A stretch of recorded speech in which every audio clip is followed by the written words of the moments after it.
اپنا مال اپنے شہر میں خرچہ کرو، اپنی زکوٰۃ اپنے شہر میں دو، جہاں تک آپ کی نظر نہیں پہنچتی وہاں کیوں زکوٰۃ برباد کرتے ہو، کیوں تباہ کرتے ہو؟ اور ایسی جگہ دو جہاں آپ کام ہوتا وہ اپنی آنکھوں سے دیکھ سکتے۔ میں یہ نہیں کہتا کہ آپ صرف سنی دعوت اسلامی کو دو یا صرف میرے مدرسے کو دو یا ہمارے ادارے کو دو، نہ آپ ہمیں نہ دو، آپ کی مرضی۔ میں چندہ مانگنے نہیں کھڑا ہوں اپنے مدرسے کے لیے، اور ایسے مدرسہ میرا ہے بھی نہیں، پوری قوم کا ہے، میں نے کہا اپنی قبر میں لے جانا ہے۔ 60 مدارس چلتے ہیں پورے شہر کے اندر تحریک سنی دعوت اسلامی کے، جامعہ چلتا ہے، 2 لڑکیوں کے مدارس چلتے ہیں۔ میں یہ نہیں، میں کہتا ہوں ہر سنی ادارے کو دو، ہر سنی ادارے کو دو، سارے سنی ادارے اپنے ہیں، لیکن ایک بات کہتا ہوں، تھوڑا جھانک لو آپ کی دی ہوئی رقم صحیح جگہ پہ لگ رہی ہے کہ نہیں لگ رہی، کیونکہ آپ کی زکوٰۃ غریبوں کے لیے ہے، وہ غریبوں پر، دین پر، اسلام پر، شریعت پر خرچ ہونا چاہیے، کسی کے گھر کی زینت نہیں بننا چاہیے۔ آپ کی گھر کی زکوٰۃ سے کسی کے گھر کا صوفہ نہیں آنا چاہیے، یہ آپ کی ذمہ داری ہے۔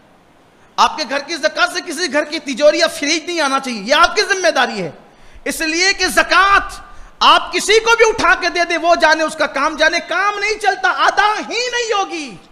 ڈھونڈو مستحقین کو۔ اور رمضان شریف آنے والا، یہ بھی کہتا ہوں، کچھ لوگوں کا ذہن بنا اٹھا کے سب مدرسوں کو دو، کچھ لوگ کا ذہن بنا اٹھا کے سب رشتہ داروں کو دو، دونوں غلط ہے۔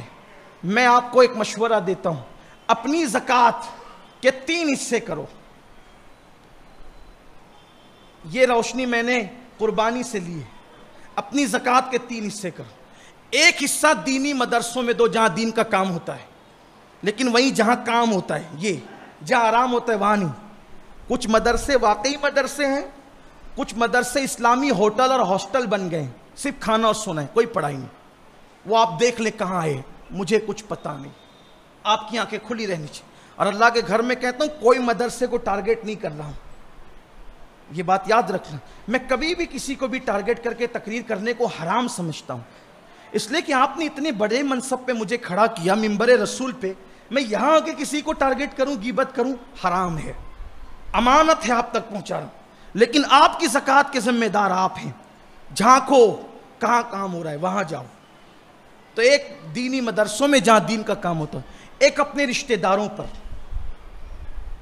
اس لیے کہ رشتہ داروں کو زکوٰۃ دینے سے ڈبل ثواب ہے، ایک زکوٰۃ کا، ایک صلہ رحمی کا، ایک حصہ ان کو دو، اور ایک حصہ عام غریب مسلمان کو دو، تو تینوں کا بھلا ہو جائے گا۔